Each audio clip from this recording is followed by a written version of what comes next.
So this is a little video to show the process I used to build this mini ramp.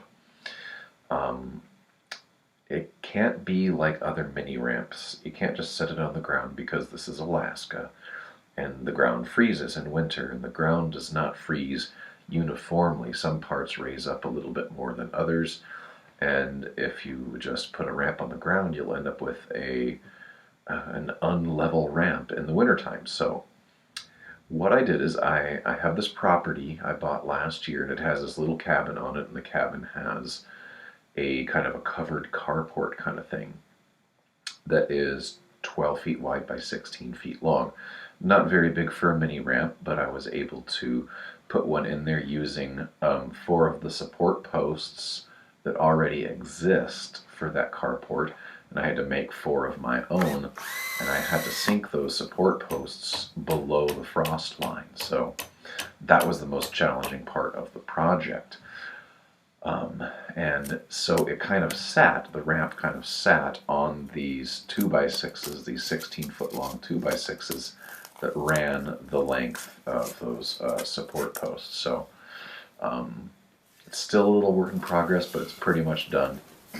And I'm not going to cover most of the usual stuff people have in a how to make a mini ramp video, because that's fully covered in lots of other videos by a lot of other people. But I'm going to leave some of my own little innovations and shortcuts and things that are particularly helpful when you're building either in Alaska, building off-grid, or building by yourself. So enjoy. To get out the auger with the 4-foot extension on it, so I can get deeper than 4 feet. Because 4 feet is typically as deep as the ground will freeze. I want to make sure that I'm fairly well below that. So I don't want this ramp shifting.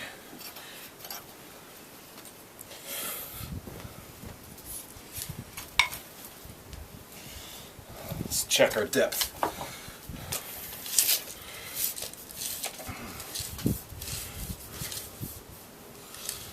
Right now, it's about 4.5 feet. Go a couple inches more.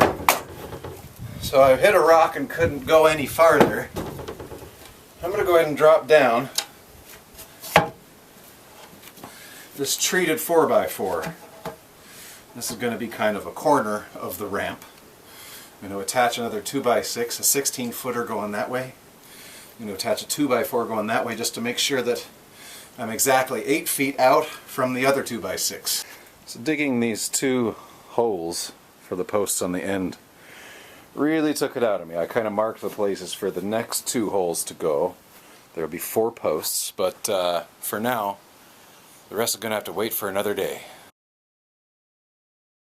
So I have my 4 posts in now, and what I did is I made a mark on this one that's going to go across as a brace, so that from this line all the way across to this line is exactly 8 feet and 3/8 inches. That means that the piece of plywood that I lay across will go from the very edge of the transition on this side all the way over here. But on the piece of plywood that makes the transition on this side, it's not going to cover the whole cut transition edge of that plywood. It'll still leave a little lip left over, so that when I finish extending the ramp, that plywood on the extension will be able to kind of lock in with the existing plywood. Now there is a brace in place on either end, and I measured the distance from the end post here to the end post here. It's exactly 16 feet and 3/4 of an inch. So I measured that same distance on this other 2x6. So that means I can now put this 2x6 up underneath these 2 outside braces and know that it's going to be level, and know that it's going to be equidistant from this other brace, or other, support thingy. So I kind of used a couple of 2x4s to boost it up so it was almost level, and then I put it in on that end with a single screw.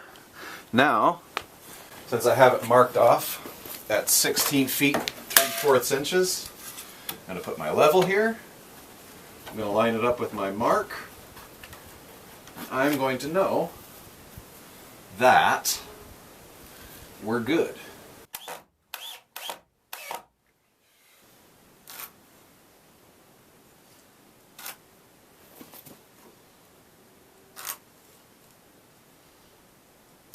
Marked the exact halfway point on each of these, and then I made some marks on either side at 1 foot, so that's 2 of them on either side. So now I've got 1, 2, 3, 4, 5, and they're kind of radiating out from the center. So what I'm going to do is I'm going to put studs in, or I should say floor joists in, for these 5. And then I can put a piece of plywood across them and use that plywood to make sure that it's square.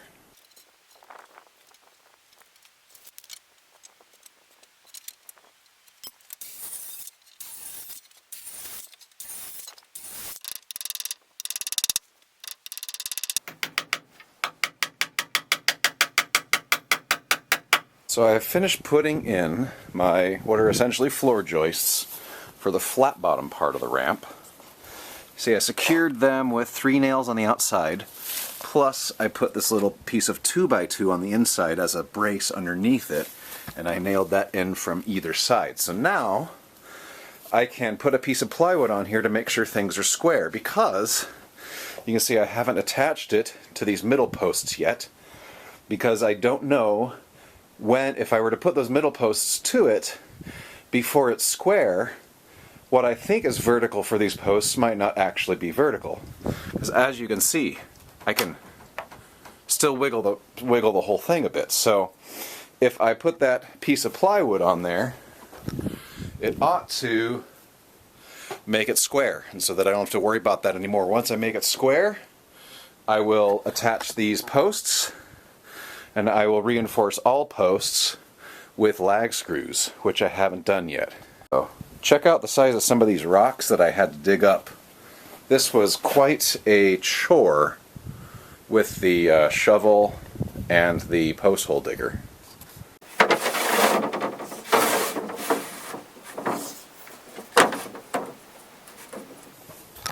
So I lined it up on that side with the halfway marks, and it's flush with the edge. So we'll take a look at this side.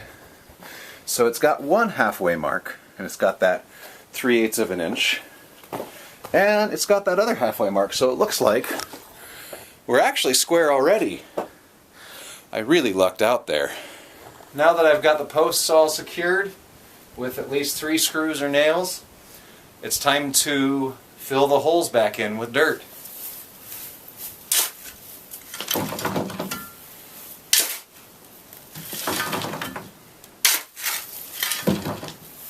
As you're filling in your post, you want to make sure you're tamping it down really well with your foot. You want to fill it up to above ground level and make sure, again, that you've squashed it down really well so that you have nice, stable posts that are going to stay in position as long as they are in the ground. So this is where I'm stopping after day 2.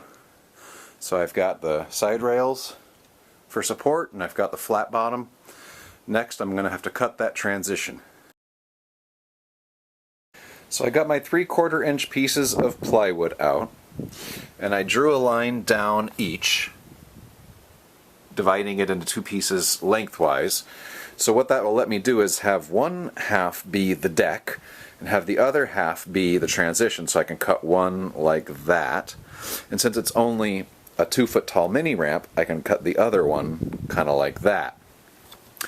And I started to do that over here. I forgot that they're supposed to be 2 feet in, so I made the first line erroneously. But the second one starts from 2 feet in, and this is a 5-foot piece of scrap plywood that I pinned down right there to make the arc, so that I could put the pencil at the end of it and just kind of trace it like that. And so that traced this line, and that is my 2 feet of deck at the top. So this is a 5-foot transition, meaning that this arc you see here represents a portion of a circle that is 5 feet in diameter. And so that up there would be the center point of the circle, and there's 5 feet to the edge. So I'm going to make another one now. So now I have my lines drawn. You can see that this is going to be one side.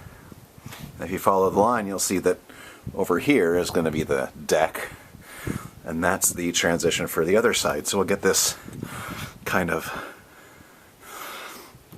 I don't know, almond-shaped cutout in the middle. So this is allowing me to do everything with just 2 pieces of 3/4 inch plywood.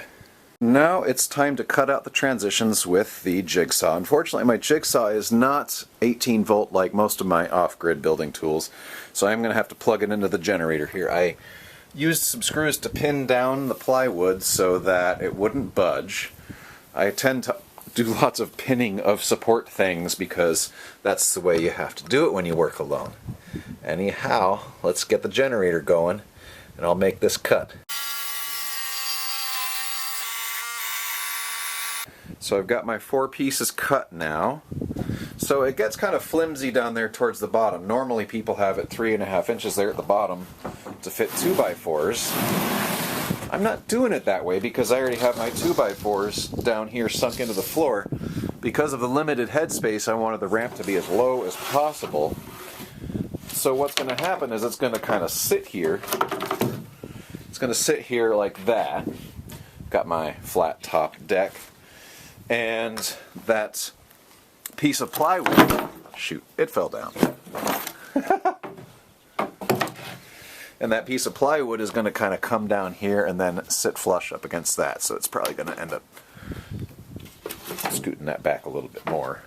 Yeah, so that plywood will have plenty of space to get level before it meets up there. And it's going to kind of sit back there, butt it up like that. And that's going to be, you know, the ramp. So now it's time to cut the notch at the lip there for the coping. That line is 1 inch in and 1 inch down.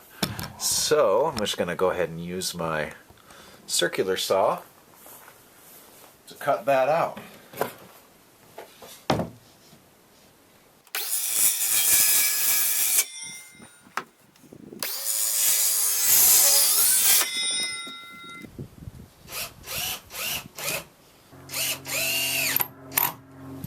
As you're screwing in your 2x4s, you want to make sure that the top of the 2x4 is centered on your mark and is flush with the plywood.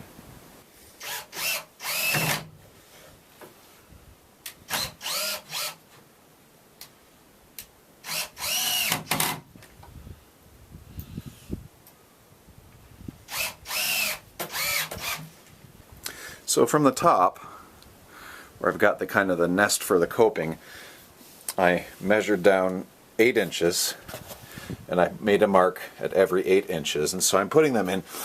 This one is actually in place where it is because it's resting directly on that joist. So I'm actually going to have a little bit of extra support because I'll probably put another one in here in between these. So I'll end up having 1, 2, 3, 4, 5, and then one laying flat here, so there will be 6 plus 7, 8, 9, so 10 2x4s for each side. So I've got most of it done. Across the top I'm going to put some about 20-inch pieces to put the deck on. I'm going to have them going across instead of lengthwise, though I might put another 2x4 lengthwise just because. Here we're running into a bit of a design problem down where the transition meets the flat bottom. So what I'm going to do is I'm going to take one of these joist hangers and I'm going to put it down there along the 2x6, and I'm actually going to have a 2x6 halfway between this last 2x4 and the deck. So I'm going to have that running this way. So I got to go pick up a couple of 2x6s to finish that, because I can't just put plywood across that. That's not going to be strong enough. But anyway, it is coming together. You just got to screw the pieces in. So this is where I'm going to stop today. We've got most of things finished. So on this side I had started to space things at 8 inches, so you'll see that these ones here are kind of farther apart. And then I kind of made them closer together there just because of the way I had that one sitting directly on the support as well as that one. So I kind of just crammed it in between one in there. So this side I spaced them 6 inches apart starting at the top, and that meant that this little space there is more like 7-ish, 7.5. But ultimately, once I get those 2x6s running across that empty space, I can put the rest of the plywood on. I got to get some supports for there. I got to finish putting those lag screws in. I didn't have my wrench with me. All I used was a skate tool to put those partway in. So that's where I'm stopping today, and well, it's looking like it's coming together. Well, so far today I have put the braces along there so I can put the deck on, and I have filled in on using these 2x6s to kind of bridge the gap between that lowest one and the flat bottom, so you can see that that's going to be a much nicer transition now, and I made it so that these are going to be the same height and everything, so it's just acting as another rib, but it's a 2x6 instead of a 2x4. Now I'll offer some extra strength, so I'm very happy about that. Something I'm doing is drilling holes at the edge of the coping so that I can screw it in on the edge without having to put a hole in the top. I've done it on this side. You can see there is my 3-inch screw, screwing it well into that 2x4 there, so that one's already on there. I have a hole in the middle here ready to take another screw. I just don't have a bit narrow enough to get one in there, but even so, even though it's only pinned down at the ends, I can't even shake the thing, so I might not even need that center screw, or I might just want to wait a little bit later to put it in.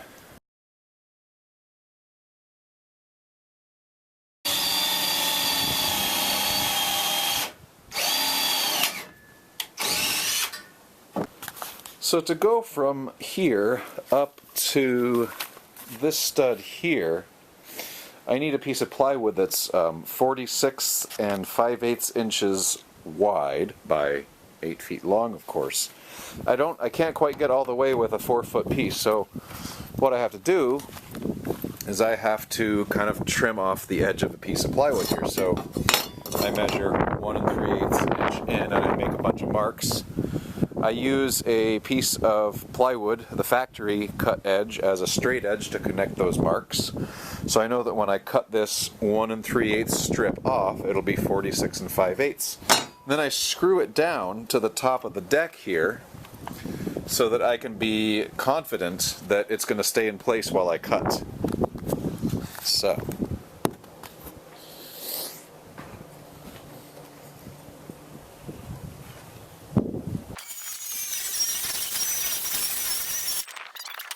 So something that I'm kind of improvising, instead of a chalk line, what I'm doing is I'm starting a screw at the end of each, so I look at where the stud goes through and I put a screw, towards the upper end of that.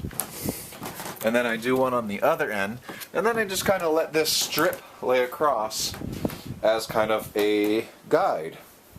And then when I'm done, I just screw those end pieces all the way in. So it's nice and quick, and it's kind of a time saver.